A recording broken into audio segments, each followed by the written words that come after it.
විශේෂ සිදුවීම් කීපයක් තියෙනවා. මම දෙවන ලොකුදෙන කාලේ මම ලොකු ප්‍රහාරයකට මුහුණ දුන්නා. නිල් නැත්නම් බ්ලූ සපාය කලකින් සමන්විත උද්දත්තව මේ තියෙනවා. ඒකට මම කියන තමන්ගේ බර්ත් ස්ටෝන් එක කියන්නේ තමන් ජනවාරි පෙබරවාරි ආදී වශයෙන් අපි ඔක පොඩ්ඩක් ලං කරලා දෙන්න. පෙබරවාරි වශයෙන් අපි බෙදෙන මාස වලට ගැලපෙන තමන්ට හරියන ස්ටෝන් එක අපි මේකේ සඳහන් කරලා. සුබ දවසක් හැමෝටම. මම අද ආවේ චරිත අතර චරිතයක් කියන YouTube නාලිකාවේ 4 වෙනි අදියරට. ඉතින් අපි යන්නේ විශ්‍රාමික ජ්‍යෙෂ්ඨ යුද හමුදා නිලධාරියෙක් මුණ ගැහෙන්න. අපි යන්නේ ලංකාවේ වෙළඳංග නුවරට.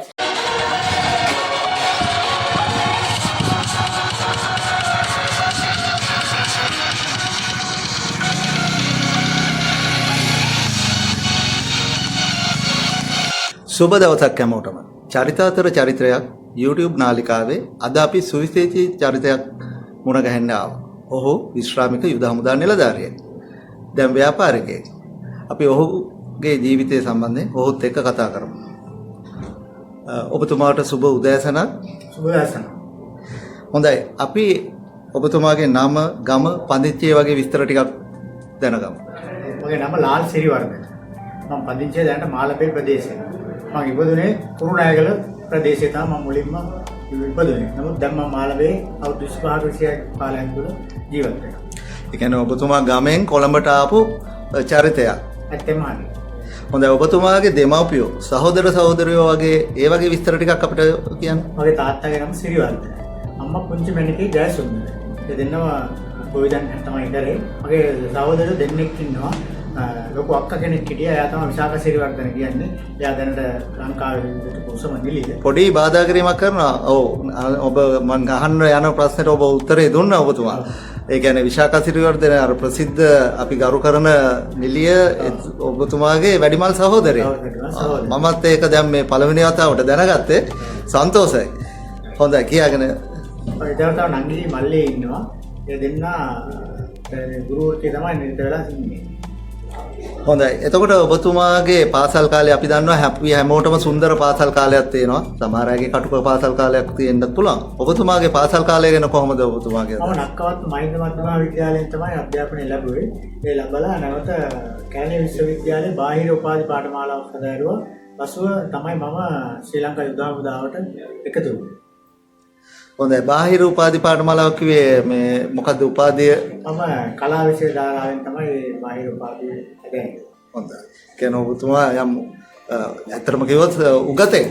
හොඳයි. ඊට පස්සේ ඔබතුමාගේ පවුලේ විස්තර පොඩ්ඩක් අපිට කියන්න පුළුවන්ද? බිරිඳ දරුවන් වගේ. විවාහකයි. මගේ දරුවෝ දෙන්නෙක් ඉන්නවා.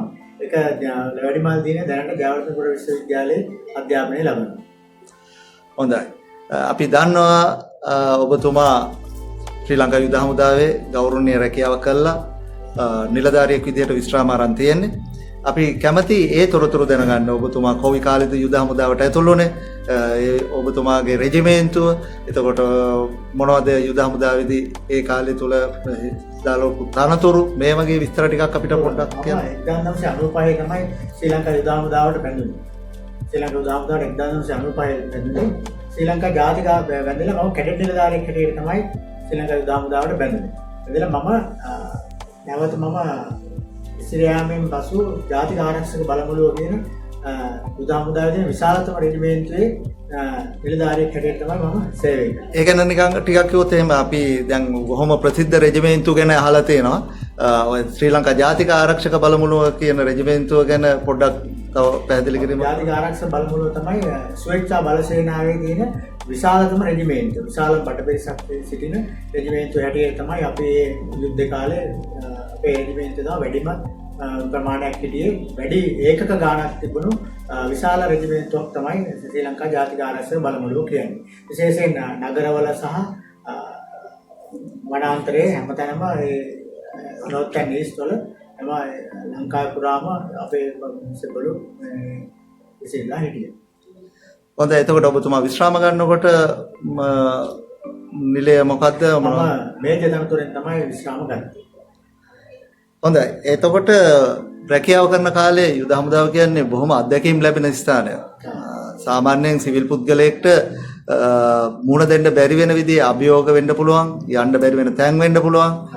ඒ වගේ සුවිශේෂී අත්දැකීම් ඔබතුමාගේ ඒ යුද හමුදා ඉතිහාසෙත් ඇති. විශේෂ සිදුවීම් කීපයක් තියෙනවා. මම දෙවන ලොතිනන් කාලේ මම ලොකු ප්‍රහාරයකට මුහුණ දුන්නා. කියන්නේ අපේ දවස්වල යනවා කොන්නෝයි එකක් විදියට යනවා. ඒ කොන්නෝයි යන අවස්ථාවේදී මම තමයි එතන කොන්නෝයි කමාන්ඩර් වශයෙන් හිටියේ. ඒ අවස්ථාවේදී මට ලොකු ත්‍රස්තවාදීන් විසින් ප්‍රහාරයක් කෙරුණා. ඒක තමයි මගේ අමතක නොවිසදීම. මෙතන කෙටි කාල සීමාවක් නිසා මම ඒක ලොකුවට විස්තර කරන්න මේ බලාපොරොත්තු වෙන්නේ නැහැ. ඒක තමයි මගේ විශේෂ සිදුවීමක් මගේ සේවා කාලය තුලදී මම ලැබපු ලොකු ඒ කියන්නේ ඒ ස්ථානයේ ප්‍රදේශය අපිට කියන්න පුළුවන්ද? සෙට්ටිකොළඹ ප්‍රදේශය. සෙට්ටිකොළඹ. ඒ කියන්නේ යුද්ධයේ දරුණුවට පැවතිච්ච ක්‍රියාන්විත ප්‍රදේශය.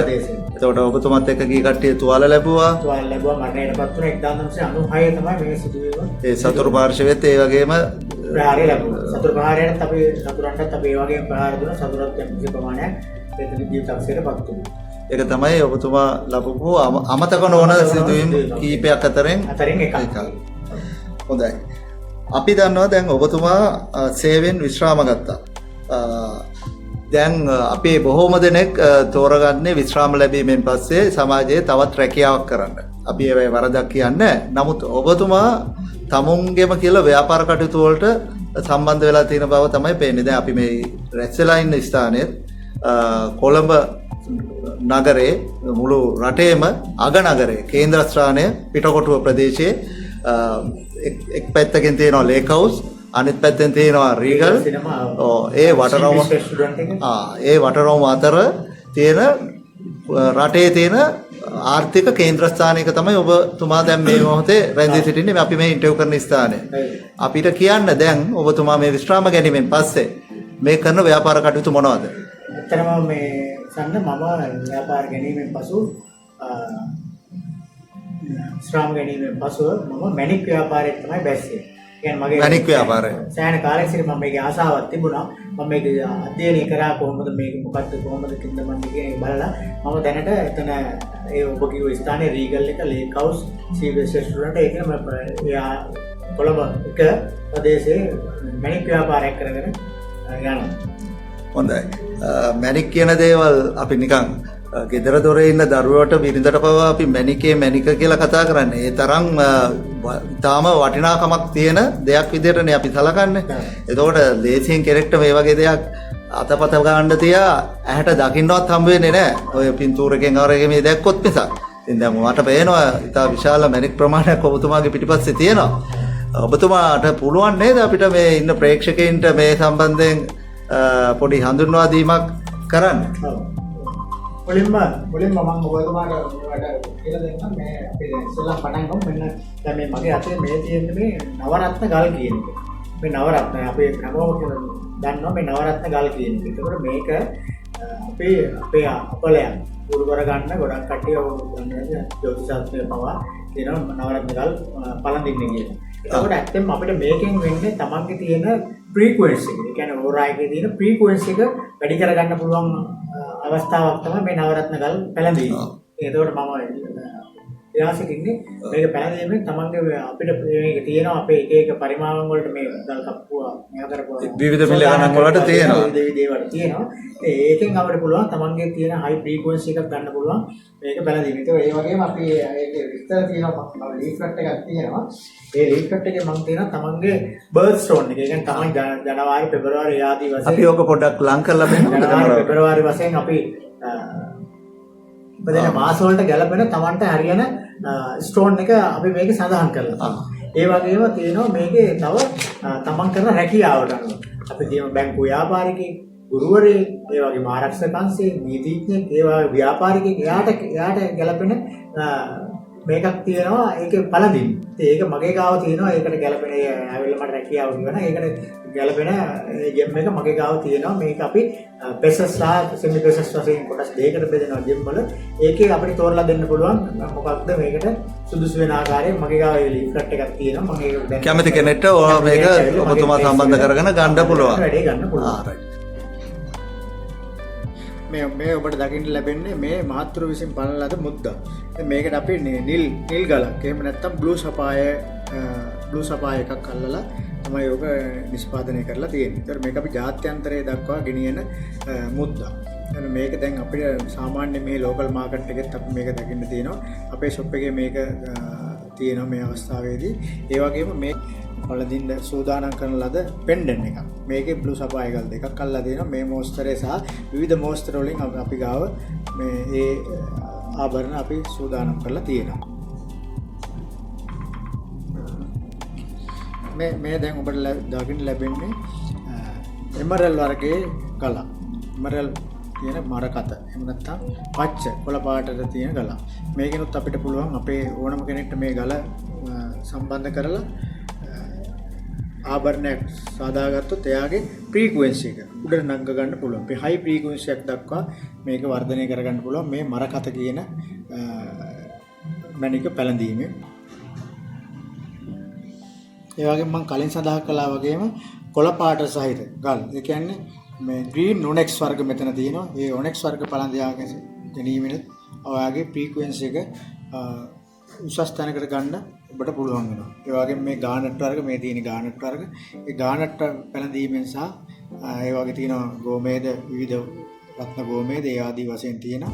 ඒකත් ඔබ පළඳා ගැනීමෙන් ඔබට ඒ ඔබගේ තියෙන ඕරා තත්ත්වයේ සම උසස් මට්ටමකට ගැනීමට ඔබට හැකියාවක් තියෙනවා. මේ තියෙන්නේ ගානට් ටොපෑස් ඇමතිස් ඒ වර්ග වලින් සාදන ලද මාල. ඒ ඉතාමත් අලංකාරවත් විදියට හොඳ නිමාවකින් යුතුව සූදානම් කරලා දෙන්න පුළුවන් මේක මාලයක් විදියට. ඔබට ඕනම කෙනෙක්ට බලන් දෙන්න පුළුවන් ආකාරයේ ඒක පෙන්ඩන්ට් එක තියෙනවා. වෙනම ඉයරින්ග්ස් එක තියෙනවා. ඒක තමයි ඔබට මේ අවස්ථාවේ දකින්න ලැබෙන්නේ. මේ තියෙන්නේ කල්චර්ඩ් පර්ල් කියන්නේ මුතු. මේ සී වෝටර් සී එකේ නිෂ්පාදනය වෙන ඒ මුතු බෙල්ලකින් ලබා ගන්න ඔරිජිනල් මුතු මාල.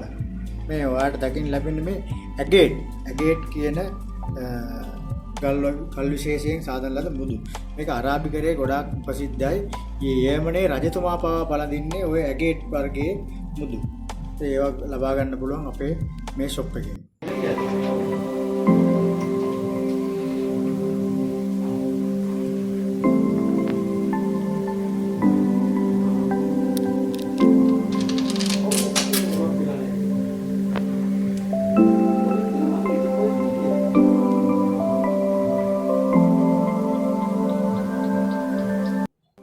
ඔබතුමාගේ ජීවිතයේ ලැබිච්ච පරාජයන් අමතක නොවන දුෂ්කර කටුක අත්දැකීම් එවැනි දේවල් සිද්ධ නොවුණා නම් එවැනි දේවල් නොකරා නම් කියලා හැම කෙනෙක්ගේම ජීවිතේ බොහෝ වෙලාවට ඒ වගේ දේවල් තියෙනවා. අපි බලන් ඉන්න ප්‍රේක්ෂකයින්ට අත්දැකීමක් ගන්න යමක් ඉගෙන ගන්න එවැනි අත්දැකීම් තියෙනවද? දුෂ්කර කටුක අභියෝග ලැබිච්ච අවස්ථාවල් ලැබිච්ච පරාජයන්. ඔව් ජීවිතේ අපි කියන්නේ හැමදාම අපිට අත්දැකීම් තමයි ජීවිතේ දිනපතා අපිට අලුත් අත්දැකීම් තමයි ලැබෙන්නේ. අලුත් කට්ටිය ලැබෙනවා. ඉතින් ඒක අපේ ජීවිතේ හැම දවසක්ම අත්දැකීමක් කරගන්න කියලා තමයි මම කියන්නේ. ඒ කියන්නේ හැම ලැබෙන හැමදේම අභියෝගේ ජය ගන්න තමයි අවශ්‍යතාවය තියෙන්නේ. හොඳයි.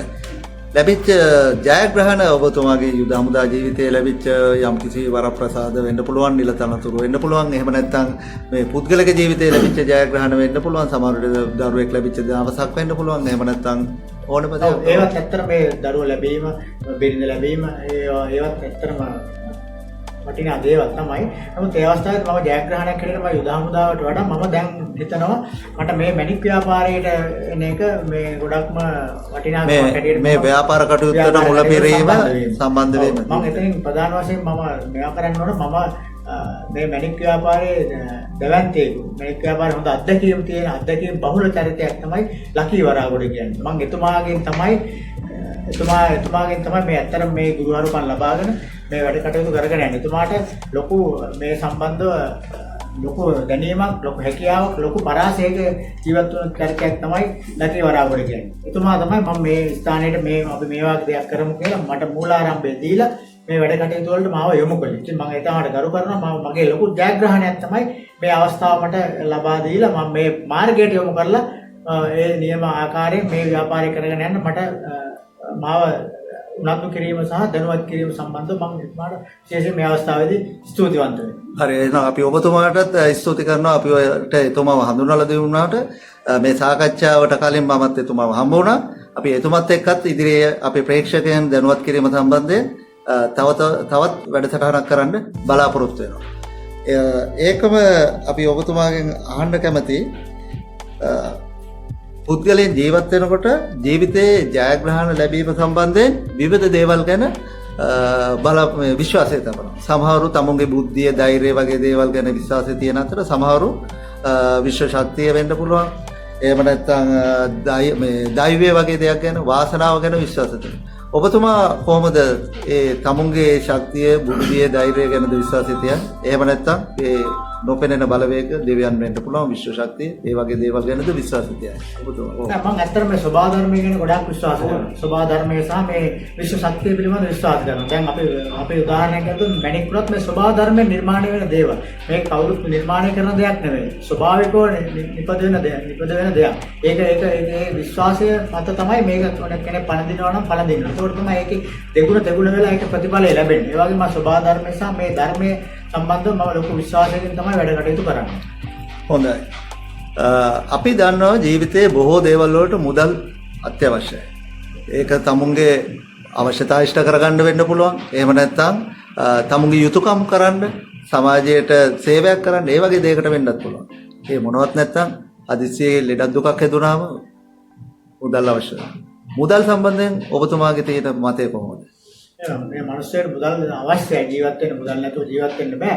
නමුත් මුදල් මතම යැපෙන්නේ නැතුව අනිත් මුදල් මත යැපෙන්නේ නැතුව ජීවත් වෙන්න පුළුවන් නම් තමයි ඒක තමයි වැදගත්කම තියෙන. අනිත් අය සහෝදරත්වයෙන් සහයෝගයෙන් ජීවත් වෙනවා නම් තමයි වඩා වැදගත් වෙන්නේ කියලා මම විශ්වාස කරනවා. ඒ කියන්නේ ඔබතුමා කියන්නේ මුදල් අවශ්‍යයි. නමුත් මුදල් මතම ජීවිතය කරගන්නේ නැතුව අනිත් මිනිස්සු සමාජයත් එක්ක සහෝදරත්වයෙන් ගත කරන එක වැදගත්. තමයි වඩා වැදගත් කියලා මගේ විශ්වාසය. හොඳයි.